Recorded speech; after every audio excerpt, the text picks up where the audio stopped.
a imprensa errou muito. Porque eu acho que até antes da gente entrar e explicar o que aconteceu no caso da Vitória, é a questão de dava-se um passo e toda a informação daquela investigação estava vazada. Ninguém aprendeu com nada de errado que já existe no jornalismo na vida, né? Escola Base, Caso Evandro, Irmãos Naves, entre muitas outras, né? Infelizmente, né, nós fomos aí assolados nessas, vamos dizer, colocar nessas 2 últimas semanas, né, com essa espetacularização do caso Vitória, né? Essa menina, essa adolescente de 17 anos, que infelizmente foi encontrada morta ali na região de Mata, de Cajamar. E sabe o que me deixa muito triste? Porque todo dia muitas Vitórias são encontradas mortas, né? A violência contra a mulher, ela só aumenta, ela não diminui. As cenas são grotescas, brutais, né? Tem vários casos com requintes de sadismo. E esse caso, em especial, o da Vitória, né, dessa mocinha que deveria estar viva, né? Era uma pessoa cheia de vida, cheia de sonhos, estava trabalhando, né, querendo planejar o seu futuro. O que acontece? Teve sua vida ali interrompida. E o que mais me deixa triste, no caso da Vitória, lógico que além da morte brutal, né, dessa menina, é a gente olhar o quanto a mídia, às vezes, anda para trás.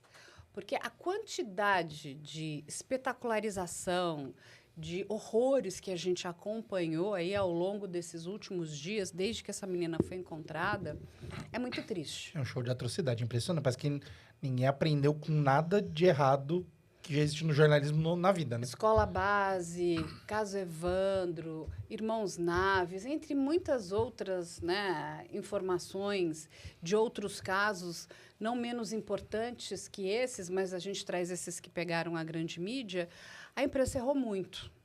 Porque eu acho que até antes da gente entrar e explicar o que aconteceu no caso da Vitória, é a questão de dava-se um passo e toda a informação daquela investigação estava vazada. Sem o rigor da apuração, sabe? Nós temos que apurar as informações que estão sendo passadas para a gente. E quando a gente trabalha, né, na questão da investigação de jornalismo, está ali. E investigação jornalística, a gente também está investigando o trabalho que estão nos fornecendo. E quando a gente pensa numa investigação policial, a polícia ela vai abrir, rapazes, muitas linhas de investigação. Isso é errado? Não, isso é normal. E que bom que a polícia faça isso. Para não ter, né, tipo, olha, eu tenho uma ideia fixa que foi isso aqui o que aconteceu. Porque quando a gente acha que só tem uma linha, a probabilidade de nós estarmos cometendo erros é muito grande. Às vezes força aquela situação para concluir aquele caso naquela linha. Exatamente. A gente quer encaixar uma pecinha de um quebra-cabeça que muitas vezes não se encaixa.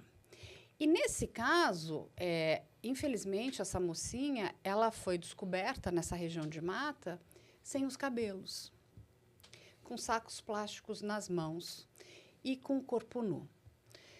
E, quando essa imagem chega para a polícia, né, e é lógico que a polícia está muito acostumada a ver local de crime, a lidar com a violência, mas você vai encontrar aqui requintes muito complexos de violência, né? Quase que uma ritualística aqui. Eu vejo como uma infelicidade do próprio delegado já sair dizendo, né? Olha, isso aqui tem assinatura de crime organizado. Que ele queira investigar se este caso, esta morte foi motivada por uma facção criminosa, ele tem todo o direito de fazê-lo. A questão é, como é que você vai passar uma informação tão precipitada para a imprensa? Muitas pessoas perguntam, por que você acha que esse caso pegou esse volume? Gente, olha só, tudo que eu estou contando aqui para vocês. A imprensa, quando vê isso, fala, poxa, uma menina morta, com esse requinte de sadismo, de perversão, ainda com uma possibilidade de esse crime estar ligado a uma facção criminosa, aí virou, né? Você tem aí todo o clickbait que você pode imaginar. Eu entendo que essas informações muito precipitadas, da gente passar isso adiante para a sociedade, isso é muito ruim. Porque será que isso, de fato, é um crime que tem assinatura de uma organização criminosa, de uma facção? A gente não tem essa certeza. E as outras linhas que foram chegando? Então, só para a gente explicar aqui para as pessoas, hoje no Brasil, o Brasil tem 88 facções criminosas. Caralho. É muita facção criminosa. Já sinal que não dá para fazer mais agora. É bastante preocupante.